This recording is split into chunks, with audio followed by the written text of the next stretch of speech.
way!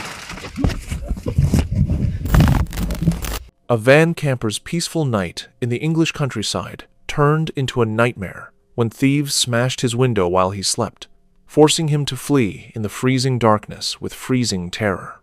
The camper had ventured to Jaywick, a small coastal town in Essex, England, notorious for being one of the most deprived areas in the United Kingdom. What started as an exploration of a controversial location ended with broken glass, a destroyed sense of security, and the worst camping experience of his life. No way. What, should we just stay down here? Oh my god. Look at all that. Sounds like a flipping bonfire or something. In there. Looks like a few of these bins have been set on fire a few times. Look at the rubbish. Well, this is apparently where I'm supposed to be staying tonight, and I don't really feel safe staying here. Burnt bins, rubbish piled everywhere, the unmistakable signs of a rough neighborhood. He immediately rejected the spot and moved on, searching for somewhere safer in the small coastal town. From the moment he arrived in Jaywick, something felt wrong. The first potential campsite at Street Christopher's Way told him everything he needed to know about the area. The second location seemed more promising, a public car park near the seafront. But as the evening wore on, warning signs began to multiply. That's not a good sign. Whenever you see someone walking down the road with a Halford Special going past as well, playing music out of a portable speaker alone, that's a big red flag. Boy racers, mini motorbikes ripping around the streets. People are blasting music from portable speakers. The atmosphere felt increasingly hostile as darkness approached. He decided to cook dinner before dark, hoping to avoid drawing attention with lights and cooking sounds once night fell. And I think while the sun's still out and just before it sets, I think now is probably a better time to cook dinner, as opposed to when it's pitch black. But even as he prepared his curry, the signs continued. Possibly. I think someone's ripping around the streets on a little mini scooter. The mini motorbikes circled the area repeatedly. Boy racers did donuts at the nearby roundabout, and when he looked around the car park after finishing his meal, he made a disturbing discovery. I've seen a few boy racers doing donuts at the mini roundabout up there. That mini motorbike that was running earlier on has been firing up again. I don't know if I feel this car park or not. When he started cooking dinner, there were a few cars parked around him, including a van nearby. Now, he was the only one left in the car park, and he wondered why. Trusting his gut instinct, he decided to follow it. I'm going to follow my gut instinct. I'm not parking here tonight. Just got a funny feeling about it. And I think when you have that feeling, best thing you can do is move on. Right, okay. Everyone else had left. The car park stood empty except for his van. His gut told him to move, and he listened. He drove around for 20 to 30 minutes searching for a third option, finally settling on what seemed like the safest choice yet.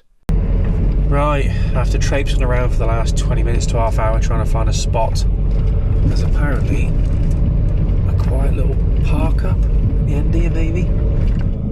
This'll do me. I'm alone, but I mean, there's no other houses around me, so it's not as if I'm alone in a housing estate. It is literally pitch black. An isolated spot at the edge of a farmer's field. No houses nearby. No traffic. Complete darkness and silence. It felt perfect. Away from the boy racers, away from the burnt bins and rubbish, away from the hostile atmosphere of Jaywick proper. He closed the curtains, settled into his sleeping bag, and prepared for what he hoped would be a peaceful night in the countryside. Alrighty. Oh, nice and quiet here. Not even a sound of a distant car. Just how I like it. I don't think you can see much out there, but it's absolutely dead quiet. But thank you ever so much for joining me. I will bring you back in the morning and I'll show you a proper look at this place. Couldn't really see much when it's pitch black, but yeah. I appreciate you joining me for this adventure. I hope you've enjoyed the video so far, and stick around next week as we explore a couple more places on our way back to Shrewsbury. I'll see you in the morning. The silence was perfect. No traffic, no voices, no distant hum of civilization, just the kind of isolation he'd been searching for all evening. He filmed a quick sign-off to his viewers, promising to show them the location properly in the morning light, and settled in to sleep. Hours passed peacefully as he drifted into deep sleep, convinced he'd finally found the perfect spot away from the chaos of Jaywick. But at 2 a.m., something shattered that peace. I think someone's outside the back.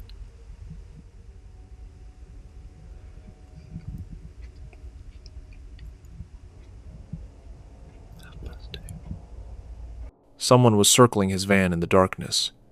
He heard them try the side door. Footsteps. Movement. Then he heard someone knocking at the door first, and then came the sound he'll never forget.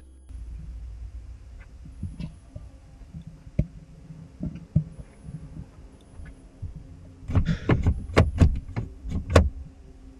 just tried the door. Hey!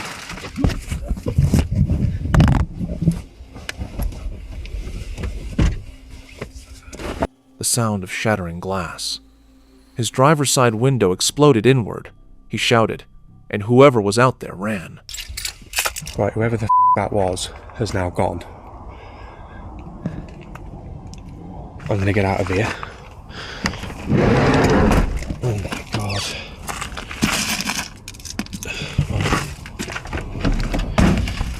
Oh, fuck's sake. Glass everywhere. On the driver's seat. On the dashboard. Scattered across the interior. His safe, isolated spot had become a trap. Thieves had targeted his lone vehicle, smashing the window to access what they thought might be valuable tools or equipment inside. He didn't film much after that. Terror and adrenaline took over. All he wanted was to get home. He later discussed how the thieves had been methodical, tried the side door, shone torches inside, spotted what they thought was a toolbox. It was his fridge. When he shouted, they fled to a waiting car and disappeared. The comments revealed the harsh reality. Everyone familiar with Jaywick knew what could happen. Locals couldn't believe he'd even attempted to camp there. Jaywick is the bowels of England, one wrote bluntly. One wrote, Jaywick is rough as 10 bears. Vile place. One commenter wrote, can't believe you even went to Jaywick. Research is key. Glad you're okay and love the vids. Stay safe. Another wrote, it's Jaywick. Once I parked in a multi-story car in the South End in the 90 seconds. The attendant told me to leave before it's dark, and they had CCTV. Even decades ago, with CCTV in place, locals were warned to leave before nightfall. His attack wasn't a shocking anomaly, it was Tuesday night in one of England's most dangerous towns. The camper's experience also highlights a cruel irony of van and wild camping. The perfect isolated spots that seem safest are often the most dangerous. His 3 location changes throughout the evening show excellent survival instincts. He rejected the first spot with burnt bins immediately. He left the second spot when everyone else did and boy racers took over. But the third spot, the one that seemed perfect in its isolation, became the most dangerous of all. Although he still camps. He hasn't let this experience destroy his love of the outdoors, but he picks his spots differently now. With more safety, with more attentiveness, because sometimes the crowded car park with witnesses is safer than the peaceful field with none. Comment down from your any camping experience, and do not forget to subscribe the channel. Adi streams on Kick, documenting rare insects and wildlife in Southeast Asia's most remote jungles. His specialty is nighttime expeditions in Thailand's rainforests, using specialized lighting to track exotic creatures that only emerge after dark. On this night, hours into his stream, something changed. Deep in the jungle, his headlamp caught something that made his blood run cold. Oh, what the fuck? I'm shaking, guys. His voice dropped to a whisper as he noticed two reflective points hovering in the darkness about 20 meters away. They were eyes large, predatory, and in that moment, he realized there was something big out there.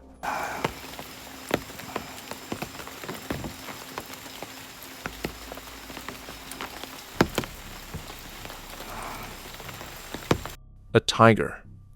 Thailand's Indo-Chinese tiger can weigh 400 pounds and cover 20 meters in seconds. Thousands of viewers watched helplessly as Adi realized he'd stumbled into the territory of an apex predator. Okay guys, when this is a tiger, there's only two possibilities for me. I'm shaking. Only two possibilities, I just run at it and scare it or go out slowly. Where is it? What the fuck? Oh my fucking gosh. Some claims it as Big Cat, but he clearly shows it by zooming the camera. The camera shakes violently as he backs away slowly. Never run. Never turn your back. Running triggers the chase instinct. It's a fucking tiger, guys. It's a fucking tiger. Oh my fucking god. Okay. We're going slowly back, guys. We're going slowly fucking back. Adi continues his backward retreat, maintaining eye contact, forcing himself not to panic and run. Eventually, the eyes disappeared. Wildlife experts confirmed Adi's response likely saved his life. By backing away slowly, without running, he followed exact protocol for a tiger encounter. The clip became his most viewed content, raw, unfiltered fear captured live. A reminder that for streamers like Adi, unique footage comes with genuine risk. In the darkness of that Thai jungle, those glowing eyes proved humans aren't always at the top of the food chain. Comment down, what do you it is? There's a really up noise coming from the woods right now. It sounds like a woman screaming. A solo camper's property test turns into a nightmare when blood-curdling screams echo through the Pennsylvania woods, screams so disturbing, he calls 911, and state police arrive with weapons drawn. The Northwest Wind is a YouTube channel dedicated to stealth camping and outdoor adventures across Pennsylvania. He packed his truck, drove to the remote location. The evening was peaceful. He cooked dinner, watched the sunset over the Allegheny River, and prepared his truck bed for sleeping. As darkness fell, he was in his truck with the heat on, talking to his fiancée Jessica. Everything was quiet, peaceful, then he heard it. There's a really up noise coming from the woods right now. It sounds like a woman screaming.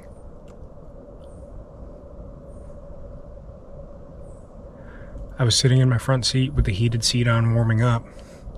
It's been dark for a long time now, and it sounds like a woman screaming bloody murder. Listen. At first, he thought he was imagining things.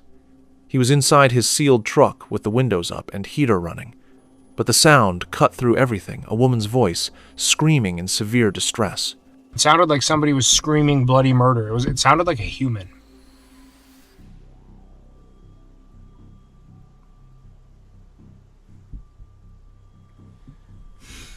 It sounded like a woman was being tortured or beaten. I was on the phone with Jessica and I kept hearing it, and I opened my door and it got more severe, like it was more blood curdling. The screams came in waves. Every 10 to 15 seconds, another cry pierced the night. Not an animal or bird, this was distinctly human. An adult woman screaming as if she were dying. He told Jessica, her wife, he'd call her back, grabbed his camera, and opened his door.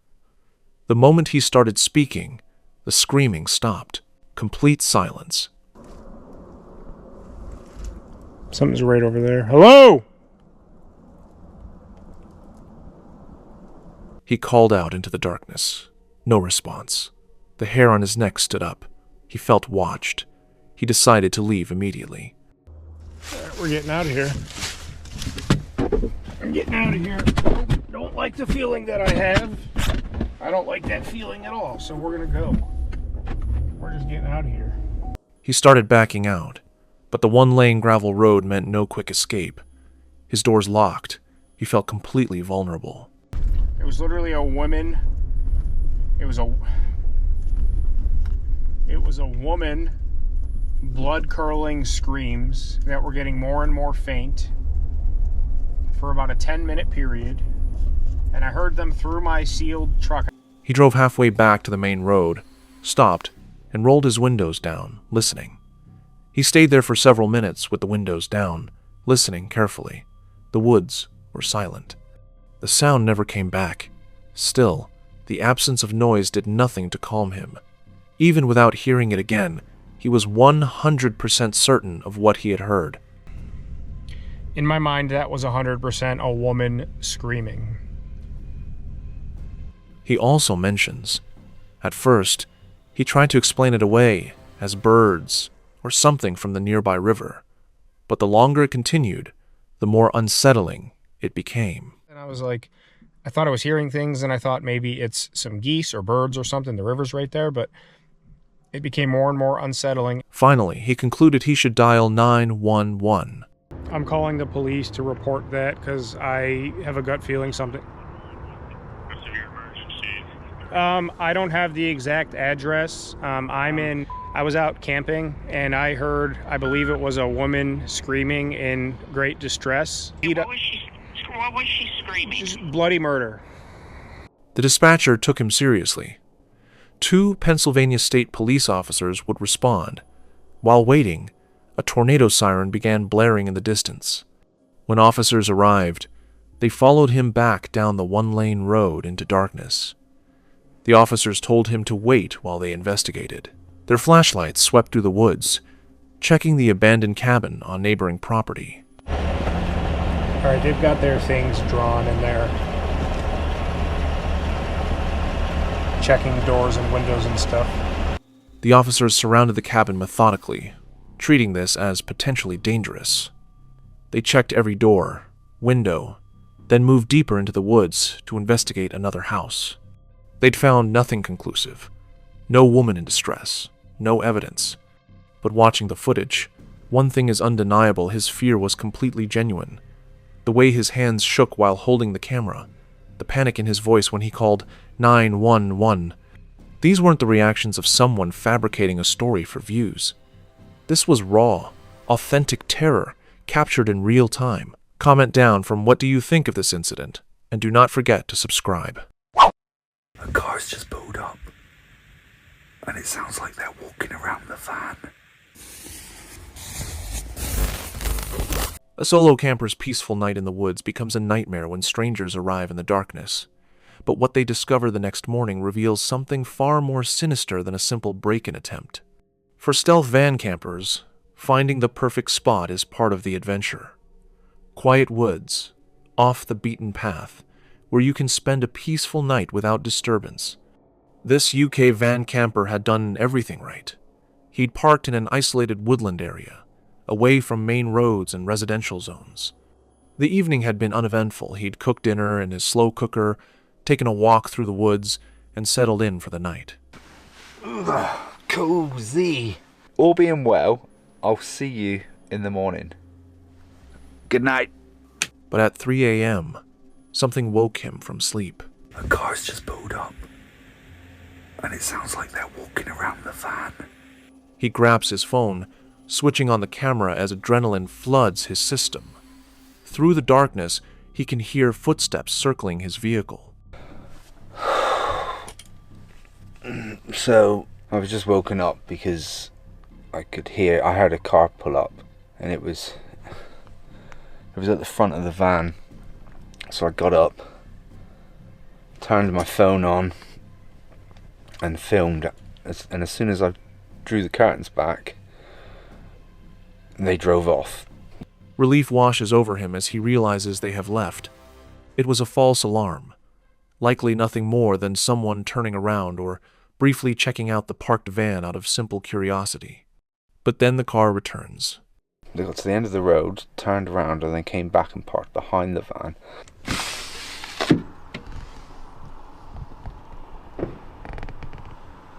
For the next several minutes, he sits in the darkness, listening intently, with every sound amplified and every creak of metal feeling potentially significant. Eventually, the car leaves once more, and silence slowly returns to the woods. Hopefully I'll get a good night's sleep. He manages to fall back asleep, unaware of what's been done to his van. Morning arrives gray and miserable. Time to hit the road. He reaches for the side door handle. The door won't open.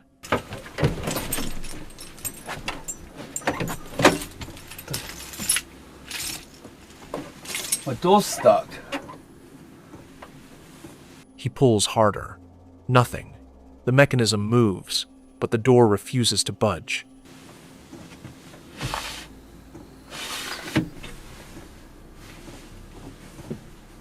What the actual...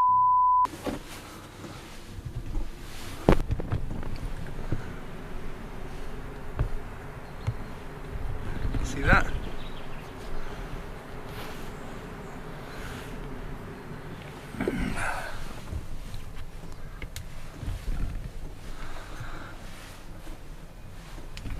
I don't even think I can shut the door now. So when I said I got left alone last night, it doesn't look like I did get left alone, does it? I didn't even hear anyone out on the side door. Right. Through the narrow gap he can force open, the truth becomes clear. Someone has cable-tied his door shut from the outside. While he slept, mere feet away, strangers had been working silently to trap him inside his own vehicle. The realization is chilling.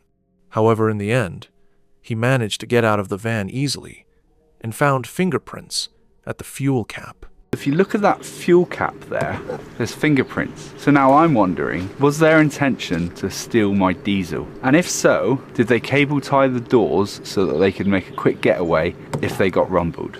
The thieves' plan was simple. Immobilize the victim, steal the fuel, and disappear into the night. And here, the van camper's experience reveals an uncomfortable truth about stealth camping.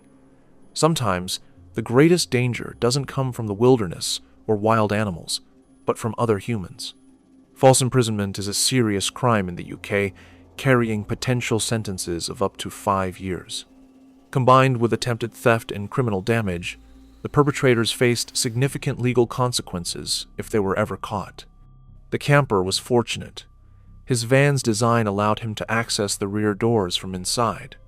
But for thousands of van dwellers with bulkheads separating the cab from the living space, this same scenario could have ended very differently. Comment down, where are you from? And if you want to see most horrifying encounters caught on camera, click on the video pop-up on the screen right now, and do not forget to subscribe